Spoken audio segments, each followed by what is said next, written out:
ஆண்டவருடைய ஒரு சுபாவம் என்ன தெரியுமா? சோர்ந்து போகிறவர்களை பலப்படுத்துகிறவர். இந்த சோர்வு இருக்கு பாருங்க, இந்த சோர்வு எனக்கு மட்டும்தான் அப்படின்னு நினைக்கிறீங்களா? நான் எத்தனையோ முறை சோர்ந்து போயிருக்கிறேன் ஊழிய பாதையில. போதும் ஆண்டவரே, ஊழியம் கூட செய்ததெல்லாம் போதும்னு கூட சோர்ந்து போயிருக்கிறேன். சில நாள் பைபிள் வாசிக்காம ஜெபிக்காமலாம் போறோம், பைபிளும் வாசிக்கிறது ஜெபெல்லாம் பண்றதில்ல போதும் அப்படிலாம் இருந்திருக்கிறேன்.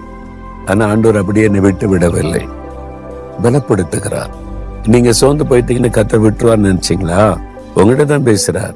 என் மகனை சோர்ந்து இருக்கிற, என் மகளை சோர்ந்து இருக்கிற, நான் உனக்கு பலன் தரேன்னு சொல்றாரு. எல்லாருடைய வாழ்க்கையில இருக்கும். அதுதான் உங்களுக்கு வந்திருக்குது.